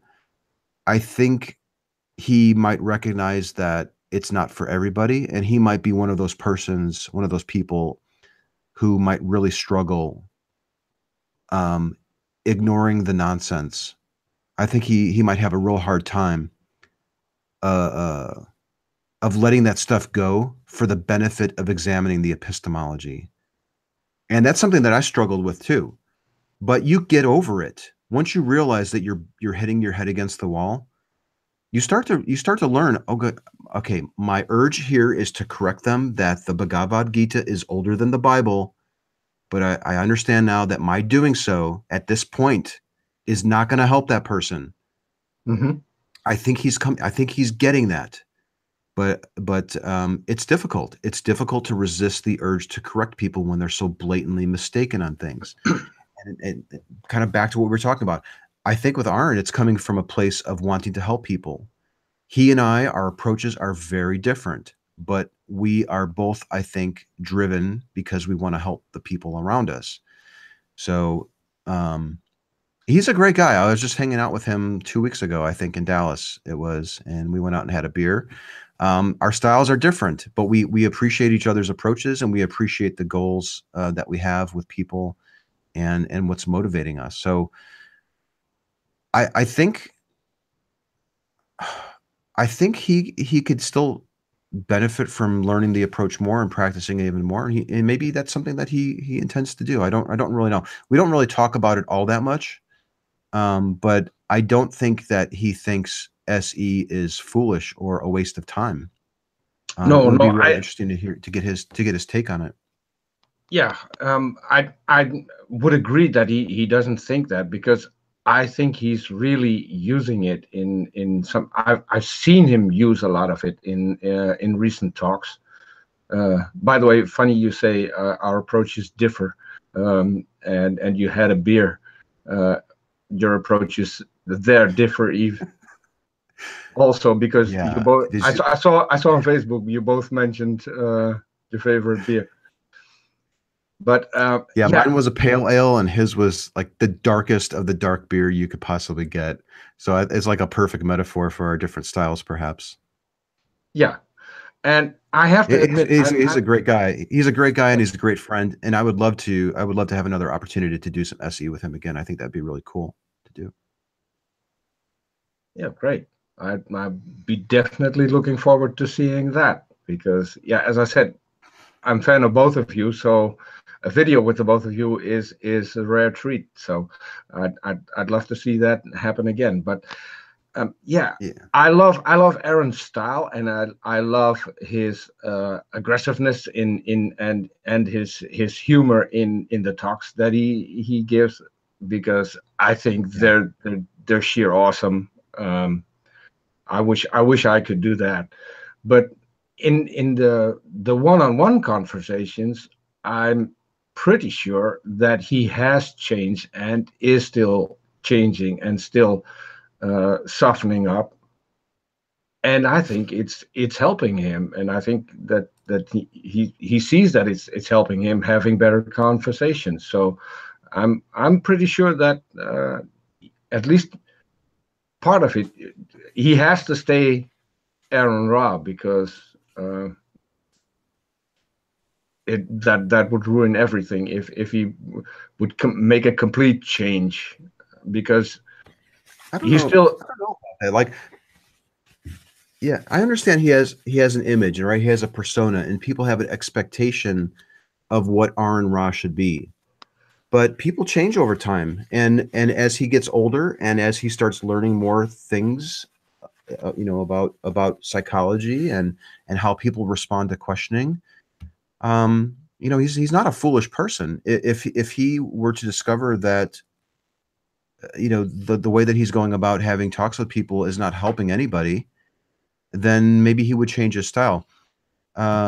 What I really liked about that opportunity with Aron was that so many people got a chance to learn about SE and see this great person who's normally very aggressive try it. That was really important. If we looked at a timeline of the adoption of SE in the atheist community, going out with Aron and filming that, I think, would be an inflection point on that path. That was really big for people who are drawn to his approach, to discover that, oh my gosh, there's another way of talking to people, and it might actually be better when we're having one-on-ones, and especially if these are people that we know and love. So I was just tickled to be able to go out there and have that talk with him, and become friends even afterwards. And we'll see where it goes. He's a versatile guy. He might decide, I'm going to start off for 30 minutes going hard and heavy here with this person, and then I'm going to dial it back and start becoming Socratic. And it's going to be interesting to watch, to see where he goes, and other people in the community too. Peter, would you say Aron used the Socratic method with Mr. ID or no? And also, would you say he used it with Hovland recently? I'd say he definitely used it, because I recognized a couple of things in both talks. But I also wanted to note, because that's what when I talked to him for the first time was a few years back, when we had a phone call. People might see him as the big aggressive guy. My first talk with him, and my first impression was, this is one of the most gentle people I've ever met, one of the most kind people I've ever met, and one of the most humble people I've ever met. So that doesn't reflect with what you see in videos. And I think what he does when he's giving a talk, he wants people to listen, and he has a great way of capturing people and holding their attention. But Aron Ra in person is one of the greatest people you'll ever meet, and I just wanted to have that out there. Not that because we're talking about his aggressiveness. When we talked for the first time, that. yeah, when we talked for the first time, I was just blown away by his personality that we don't often get to see off camera. Yeah, he's a really great guy, and one of the most compassionate people that I think I've met in this community. And you know, he kind of gravitates. I think there are reasons, there are personal reasons why he gravitates to that approach, and he's sort of become famous for that. And you know, there will probably be a cost. There probably is a cost, probably even financially, if he were to switch gears and go in a different direction. So it's going to be interesting to see if he changes, you know, what will change. But yeah, I guess it's going to be. I guess just leave it at that. I think it'll be interesting. The thing with SE you have to keep in mind, and Aron hopefully realizes this too, is that the venue that you're in when you're having these talks and who you're talking to is extremely important. So it would be difficult for me to use street epistemology with Kent Hovind when Kent is being dishonest and cracking jokes and being elusive and an obscurantist, like he was in the one conversation that I've observed with Aron. So, and also you kind of have to think about Kent is trying to put on the best face for the people that hold Kent's views. So, you know, Aron usually finds himself in these situations where they're not one-on-one conversations. The stakes are high. There are thousands of people who will watch that exchange. So it's a lot harder to stick to SE when your interlocutor, when your conversation partner may not be as honest with you as they might be if this was a private, personal conversation between the two of them. I can actually chime in on that because I've had a conversation with Kent Hovind, and I did try to use as much SE in that conversation as I could, but I got the feeling that it made him nervous. And so it probably did. And that's why I recently had last week I talked to Hovind on the phone, because I want to set up a couple of conversations with him and some of my friends, and I also want to have a rematch. And I still owe him, because that's our way of doing things. We have a conversation, and then we let people come back. When we have Theists on, we let them come back, and they decide on the topic and get to ask us the questions, which I think also helps. And it's a different approach that I haven't seen used yet, at least not on the channels that I'm following. But I think it made Hovind nervous.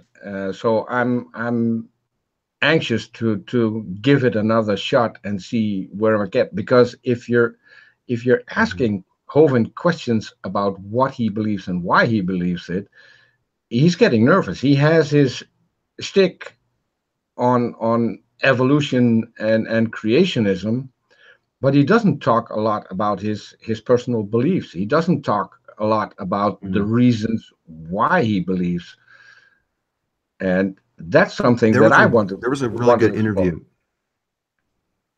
I'm sorry. No, go ahead. There was a really good interview between Kent Hovind. Kent Hovind was on another podcast, if you don't mind me mentioning it. Can I mention this other podcast? Sure. No problem. Okay. It's called The Right to Reason with Robert Stanley. And if you Google it, you'll find it.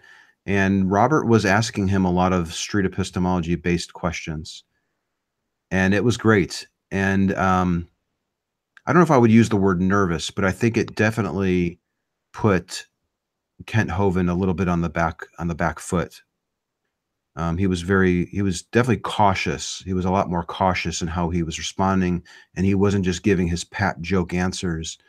It really seemed like he was thinking about the question. So that might be a good thing to review before you do another interview with him. And if your viewers enjoyed your conversation with Kent, they might enjoy that one as well.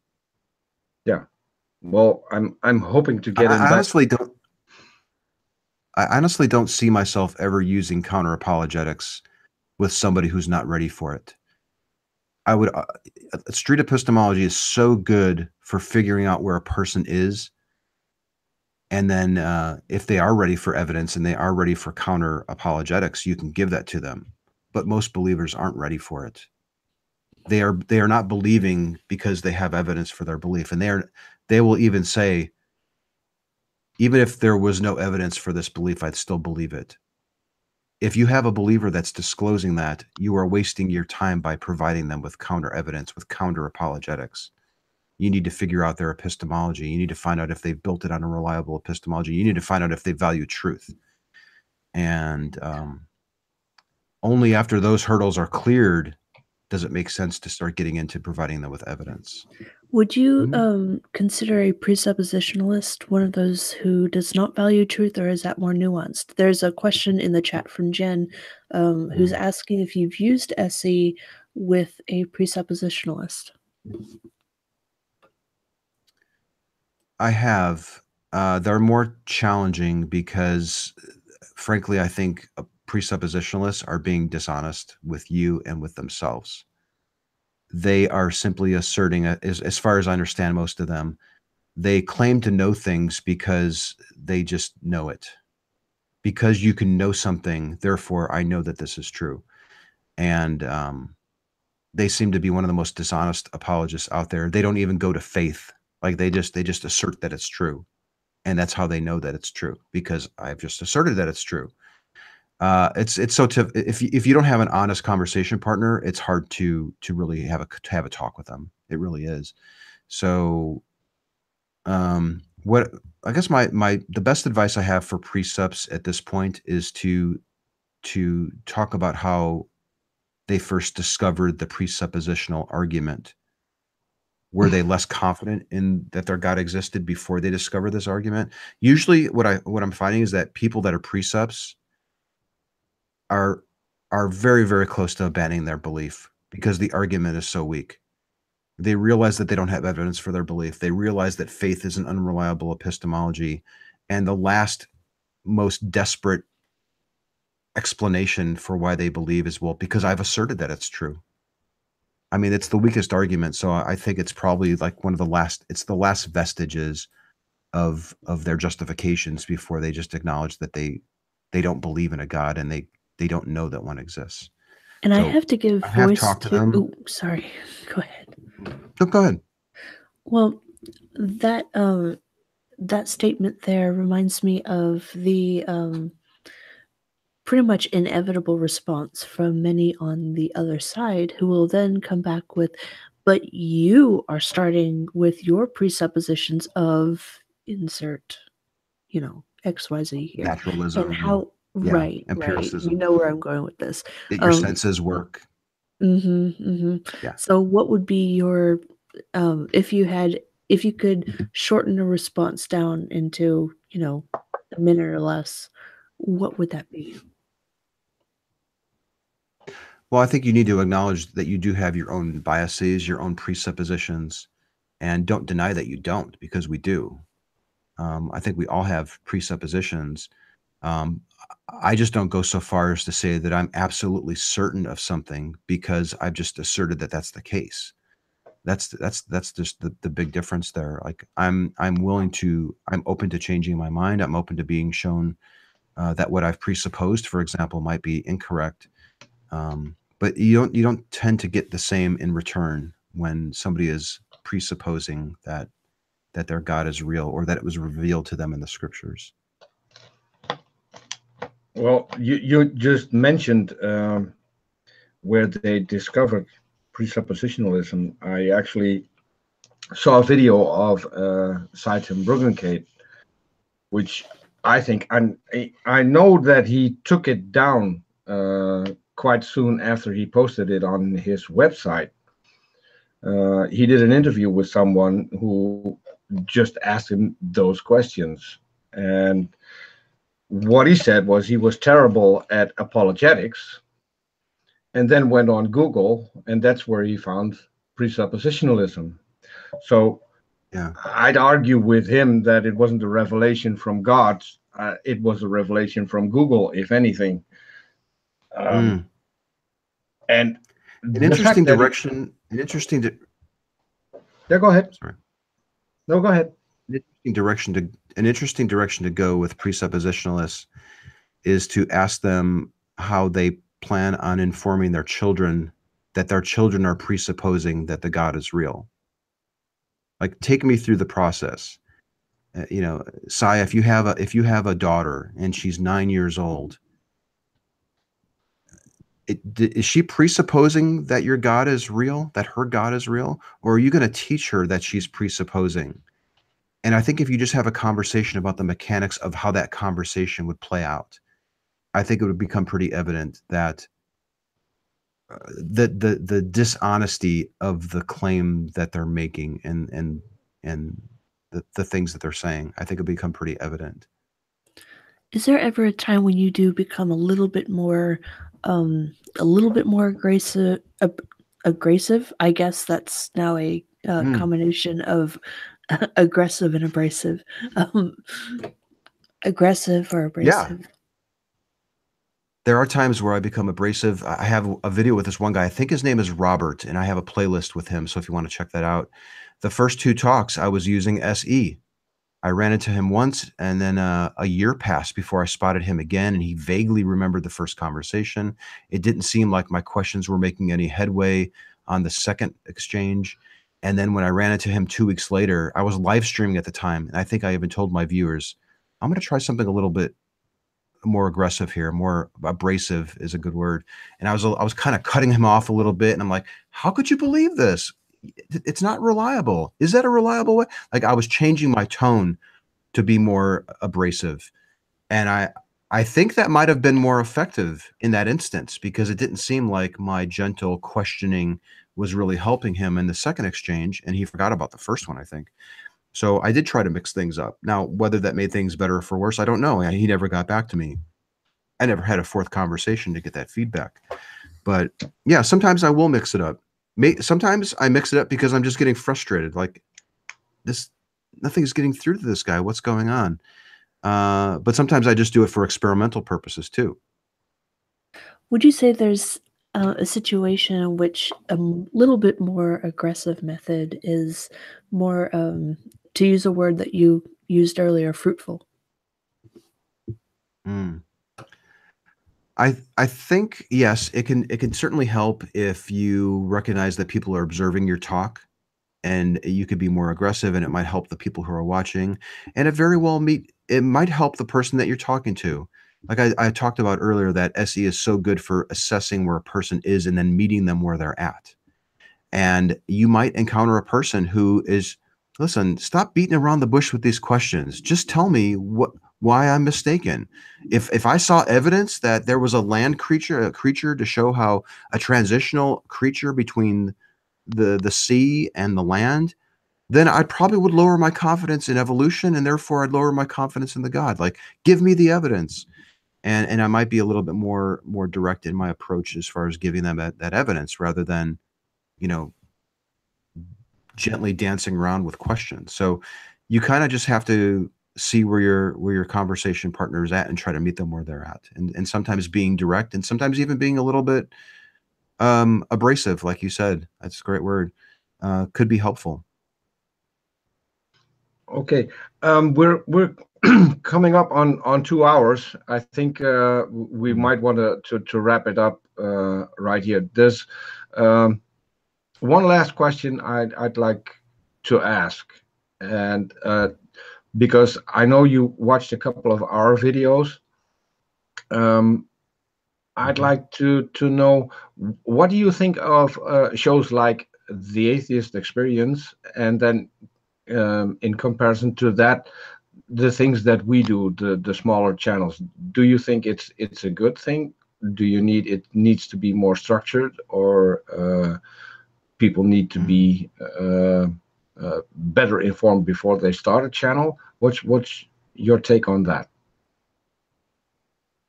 Oh, I think if you just want to make a difference and help people, then just start and try to be what you're, try to do what you're good at.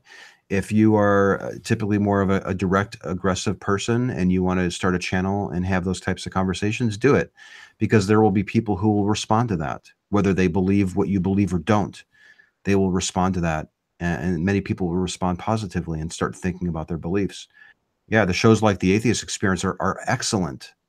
I've become more comfortable in defending my non-belief in a God because I've listened to that show, and I feel like I could adequately defend my reasons for not believing in a God. I've learned to be really good at counter-apologetics because I've watched shows like the Atheist Experience. So no, those have been great. What I think we just need to realize is that just because we watch a show like yours or the Atheist Experience or even an SE video, it might not be the right approach for the situation that you're in. Take a few minutes to assess that. What are my goals? Who am I talking to? Where are we having the talk? Are they ready for evidence? Do I have any inkling about, what this belief is based on? And then just pull out the right tool for the particular situation. So no, I think the more people who are creating content for the atheist community, the better. Keep doing, figure out what you're good at, put it out there, and just really start, keep working on getting better at it. And what I think you'll find is that most people in this community try to help the other people. Like Aron gave a lot of his time to come down to San Antonio to spend the day with me doing something that was completely out of his element. And I thought that was wonderful. So that's, I don't know if I could really expand on that, but just do something. Do something. There are people watching. There are people questioning. And my approach might not appeal to somebody, but your approach might. And give it a shot if you can. Plant your seeds and the Holy Spirit will grow your seeds. Amen? Wow. There you go. Did you have a little flashback? That was legit. I'm legit. Told you I've been there. So, Charis, have a final question? Have you seen God today? Have you really trusted in Him? Have you believed on Him? I think I brought out her street preaching again. Yeah. Okay. So, let's wrap it up before Charis turns us into believers anyway. If you can hold on after we go off air, that would be nice. I'd like to thank everyone who came down and watched this live. We had several people watching this live, and all good comments, so I want to thank them for that. And I want to thank you, Anthony, for coming on. Since we're still a very small channel, I really appreciate you giving us this amount of time. That's great. And oh, you're very welcome. I love it. No problem. Okay. So I'll end the stream here. We're having another one, at least certified for next Monday, when we have a rematch with a theist, someone a lot of people may know from Twitter, at Montlake Man. So I'm looking forward to that. So if there isn't another one coming up, that'll be the next, and I'll see you all there. Thanks for coming. God bless you, Peter. God bless you. Yes. And please subscribe to the channel, and don't mind Charis. Charis is not always that reliable. Thanks, everyone, and see you next time. Bye-bye. Thank you for joining us. Bye-bye. Thank you.